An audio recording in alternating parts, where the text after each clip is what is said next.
máa ṣépè fáwọn èèyàn ó lè máa ta sáwọn èèyàn tí èmi bá ṣépè fún wàláì kó lọ kọ sílẹ̀ nǹkan tí n bá ló máa ṣẹlẹ̀ sí máa ṣe ó dà kó ya wèrè. a kàn bọ́ sórí íńtánẹ́ẹ̀tì ṣe ń gẹ̀ẹ́tì ni a ṣe yín gbàgàgbàgà a ṣe yín bí eyín ọkọ very senseless human being very ugly woman a máa jójó ẹ̀sìn àwọn followers a máa tàn jẹ. ẹ má dà. mo ti ẹ olórí burúkú ni èmi ò sọ fún èmi ò kàn rẹ́dì láti ṣe fídíò pẹ̀lú ẹ̀ ni whosoever tó bá fẹ́ mú fídíò mi tó bá fẹ́ record ẹ̀ mo ṣe ọ́ lè record ẹ̀ èmi ò sá fún Bukky I'm related to her but I denounce her ọlọ́run ní jẹ́ kí n jẹ́rú ẹ bí olórí burúkú eléyìí oró bẹ́ẹ̀ yẹn. Calm down. No, Jacolishala yẹn ló jẹ́ kó rí mi yí. Why tó bá lọ olóń comment sórí fọ́tò mi Ògún fẹ́ pa ẹni nǹkan tó bá mú yín tẹ̀ ìbá tẹ̀lé pátì tẹ̀fẹ́ tẹ̀lé you cannot stop me I'm not a child. You can't bully me away from the public. Lè mi, ọmọ ògbóró lè mi. Orí burúkú tó bá ń bá yín kó bá yín. I will not stop the èpè o. I will not stop the èpè. My question is still remains. Any right láti vote for anybody so.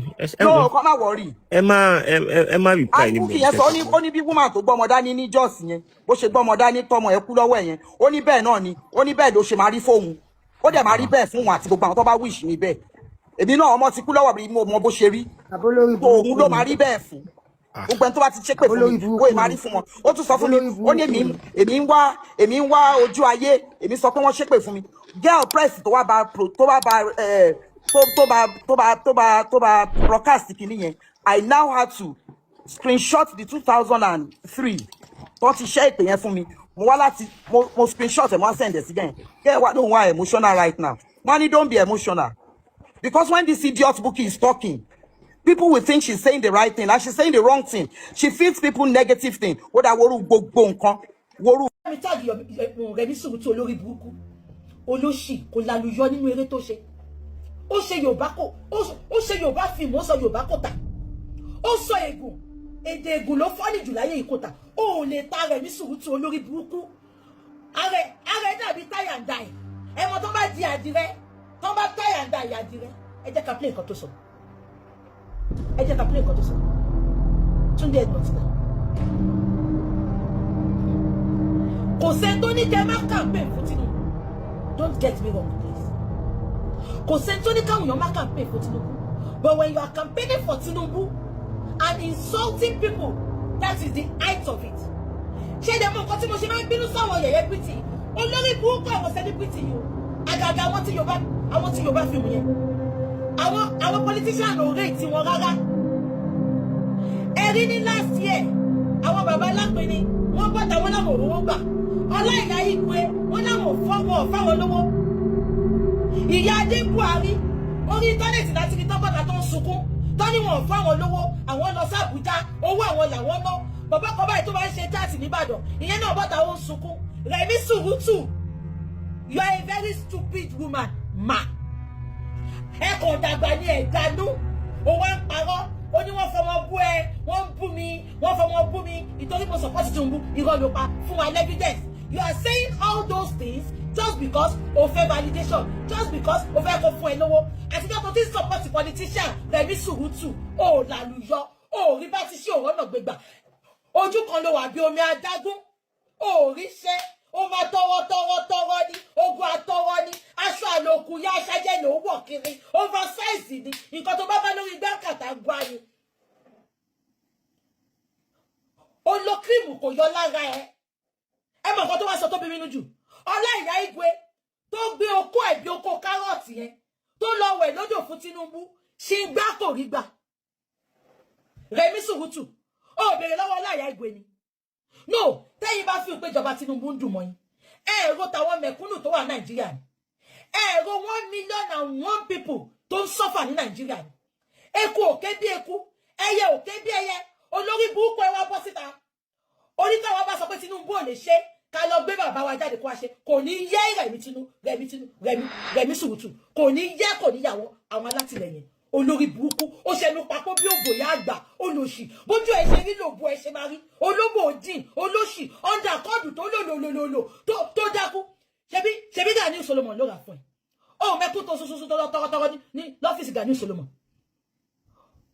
kò lálùyọ ní ti tíátà kò rí kankan ṣe. Failure ni in everything agony.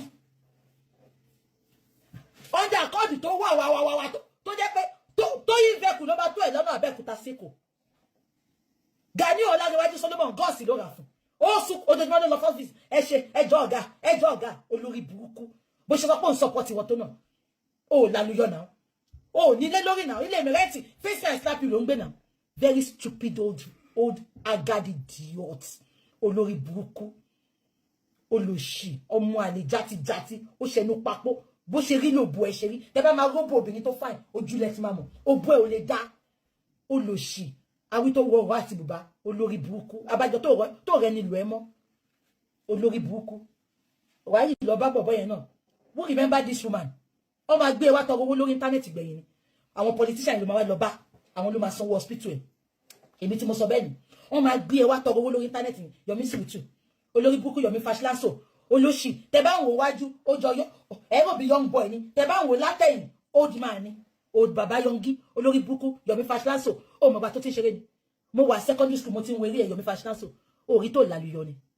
Ó ń lò ẹnu eré mọ́. Olórí burúkú olóyìnbó sọnù. Wàá sóyìnbó títí náà. Wọn ò fi ẹ́ ṣeré. Orí bẹ́ ṣe rí ni. Gbogbo yín wá jọra yín ẹ̀dá. Ẹ wá jọ lẹ́gẹ́. Ẹ wo bẹ́ ṣe rí. Wọn ò rétí yín. Àwọn ọmọ òyìnbó lọ gbé billions fún. Thousand gan wọn fún yín. Million gan wọn fún yín.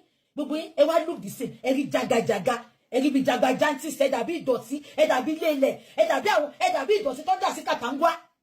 Ẹ wo bẹ́ ṣe rí. Just because of peanuts. Ẹ ló lọ bá fún yín. Ẹ mọ̀ pé àwọn èèyàn suffer. Ẹ mọ̀ genuinely pé àwọn èèyàn suffer. But just because you want that peanut, owó tí ó lè là yín, ẹ̀ta ìgbésí ayé àwọn ọmọ yín, ìyẹn tẹ́ bá tiẹ̀ ní.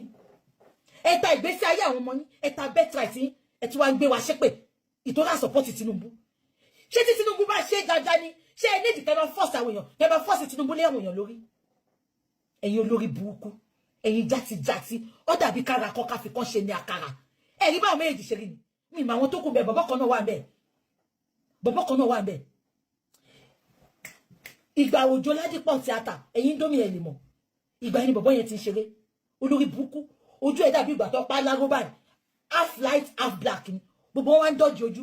Lẹ́gẹ́ wá ṣe fún wọn. Lẹ́gẹ́ wá ń gbé kámẹ́rà sójú gbogbo wọn. Ó ń gbé kámẹ́rà sójú gbogbo wọn. Kò ní yẹ yín tiwọn. Ẹ̀yin olórí burúkú. Ẹ pé rẹ̀ mí sùn tó àbí Fashlanso ẹni kan mú 1 million jáde nínú àkáǹtì wọn. Wọn ò lè rí múlẹ̀. Ó máa gbé yín wá tọrọ owó gbẹ̀yìn lórí íńtánẹ́ẹ̀tì. Gbogbo ẹ̀yin olórí burúkú. Tẹ́ mọ́tọ́ tẹ́lẹ̀ bá àwọn gọ́ọ̀mẹ̀ntì yìí sọ. Olórí burúkú lẹ́gẹ́ ọ̀rẹ́ wọn president àṣìírí náà. Sórí ìwọ tí bá mú ẹ. So gbogbo ẹ̀yin tẹ́ wò mí ẹ lè cash lẹ́gẹ́ fún mi. So nobody can cash lẹ́gẹ́ for me. Ẹ lè cash lẹ́gẹ́ fún mi. Àwọn olóṣì àwọn náà ṣe city bandit Èkó version. Ẹ rí pé ṣe ìyá parí kò réètì yín náà. Kò réètì yín. Rẹ̀mí Sùrùtù fárígá o látàrí fọ́nrán tí Jessebukky ṣe láìpẹ́ yìí lórí ọ̀rọ̀ Madam Rẹ̀mí Sùrùtù tó sì ń jà rìnrìn lórí ẹ̀rọ ayélujára. Ọ̀rọ̀ ìlú fa rògbòdìyàn tó sì ń jà rìnrìn lórí ẹ̀rọ ayélujára látàrí pé ọ̀rọ̀ oníbòde tí Madam Rẹ̀mí Sùrùtù tí wọ́n jáde fún Tinubu. Ọ̀rọ̀ yìí ni Jessebukky ló gbà kan rí tó sì jẹ́ pé ọ̀rọ̀ náà dìbò lọ ìyá mi. Ẹ̀yin èèyàn kí tó ni Madam Rẹ̀mí Sùrùtù tó sọ sí Jessebukky. Ẹ wo wọn sì fọ́nrán sílẹ̀ tá a máa jọjọ gbọ́. Tó bá jẹ́ ìgbà kọ́kọ́ yín lè tẹ bá ìkànnì pàdé. Akin káàbọ̀ sórí ìkànnì wa. Akin gbogbo ẹ̀yin olólùfẹ́ Kúnlé Ìjẹ̀ṣà káàkiri gbogbo àgbáláyé níbi tẹ́ ti láǹfààní àtòrí ọ̀fẹ́ tẹ́ ti ń gbọ́ wa tẹ́ ti ń wò wá. Lágbára Ọlọ́run Elédùmarè ojú tẹ́ fi ń wò wá. Ojú náà ò ní fọ́ etí tẹ́ fi ń gbọ́ wa etí náà ò ní dì. Tó bá jẹ́ ìgbà kọ́kọ́ yín lè tẹ bá ìkànnì pàdé. Ẹ̀yin náà tẹ subscribe button yín kẹ́lẹ̀ mọ́ jàǹfààní lóòrèkóòrè bàbá tó ṣe mú fúnra wá sórí ìkànnì wa. Ẹ má wàá gbàgbé àdéhùn wa là ń múṣẹ lórí ìkànnì Kúnlé Ìjẹ̀ṣà bíbá ẹ pé gbogbo nǹkan tó bá ń lọ káàkiri gbogbo àgbáláyé làámọ̀ mú wá lọ́lọ́kan òjọ̀kan tẹ́yìn náà tẹ́mọ̀ fojú ara yín rí tẹ́sì mọ̀ fi etí ara yín gbọ́.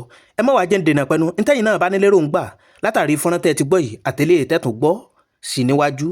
Ẹ jẹ́ ká máa gbọ́ èròǹgbà yín lábẹ́ kọ́mẹ̀ntì wa. Ẹ má tẹ follow button, ẹ má subscribe, ẹ má kọ́mẹ̀ntì sábẹ́ fọ́nrán. Ẹ má wàá jẹ́ ń gbà yín lákòókò, ẹ má jẹ́ ń dènà pẹ́nu. Ẹ jẹ́ ká tún gbọ́n tí Madam Rẹ̀mí Sùrùtù tí wọ́n tó sọ nípa Jessebukky gangan fúnra ẹ̀. Fúnra náà rèé ẹ jẹ́ ká tó gbọ́ bó ṣe lọ. Tó bá bú ẹ, Ìyábọ̀ tó bá bú ẹ, ló máa lọ bú wọn for no reason sake. Irọ́ ni àǹtí mi. Àṣàkẹ́ ló pè mí sí pé kí wọ́n bá sọ̀rọ̀ kẹ́ calm down. Sọ̀yìn náà calm down. Ìyábọ̀ tó bá bú ẹ, o fẹ́ gbọ́, kọ́ má bú mi gan, tó bá bú ẹ ń sìn, èmi náà máa tan kámẹ́rà, èmi náà máa bú wọn. Oshio, my mommy, give them. Mama, Akim Shode, Akim Shode, oníjọ̀gbọ̀n.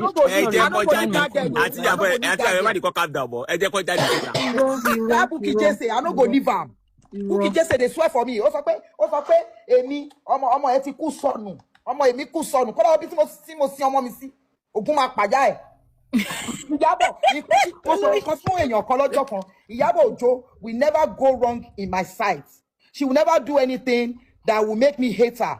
She goes to my daughter's grave to visit her every time. And she will have the videos. She will do videos and send to me. She will do videos. She will go there. She knows I can't go there. She will always go there. She will visit that girl. She will pray there. She will not send video to Nancy. She's fine. Kò mọ nǹkan tó ń ṣe yẹn. Kò mọ ibi tó ń lọ lára mi. Téèyàn bá kú ẹ̀yìn sí sórí tẹ́lẹ̀. Mo máa wò pé kéèyàn máa respect ara èèyàn. Kéèyàn quiet. Mi ò lè quiet. Téèyàn tó bá bú Ìyábọ̀. Ọlọ́run máa ṣe fídíò láàárọ̀ ọ̀la máa gbéṣẹ́ bàbá ìpè. Ṣèbẹ́ mi kọ́ ló dárúkọ tó bá ti dárúkọ ẹ̀ máa gbé ṣépè. Ẹ fi sound tó bá gbà dárúkọ mí máa gbé lẹ́sìn. ṣépè.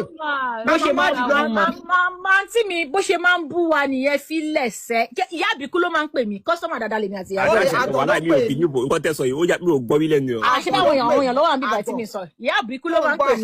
Àgàn ló ń pè mí náà nísìn àgàn. Kì í ṣe àgọ́ àǹtí mi. Mama, let me tell you something. Tó mọ̀ pé ọmọ mi kan ìwà. Kò mọ̀ ní idiot ni. She's a bitter soul. She understand. That's it. Ọ̀rọ̀ ẹ̀ ó dàbí àwọn àjẹ́ ayé àtijọ́ ni. Ọ̀pọ̀ àwọn àjẹ́ Àjẹ́ ayé àtijọ́ àbí kó sọ kò pa kó kú dànù gbà yẹn náà. Tó bá jáyà àjẹ́ ayé àtijọ́ ni, let her die. Kó kú náà. In fact, ó ti jù yín lọ gan. Ẹ rí ni, ó jù yín lọ lọ́jọ́ ojú. Ẹgbẹ́ àbúrò mi kú tí ní lẹ́yìn bíbá. She's bittered. Ó wà very bitter. Tó bá bitter kó dẹ̀ lọ kú náà, ṣe kó wà ní Thamesmead gbogbo àwọn ọmí wà ní kíná forúkọ ẹ̀ ní Manchester àbí tó wà náà. Tó bá tiẹ̀ bitter ó lè ra ṣúgà kó kó ṣúgà fún kó jẹ. Rú yẹn tẹ́ bá kó ṣúgà wọn mílíọ̀nù fún inú ẹ̀ ò lè dùn. She does not have anything alive. Who have anything.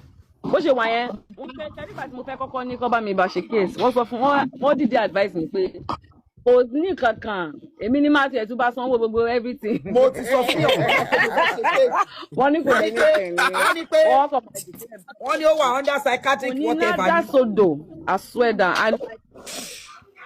I know where she stays. I have all her information. I wanted to really deal with her, but almost she ain't got nothing. And when you look at her history, okay, what does she have? She has nothing.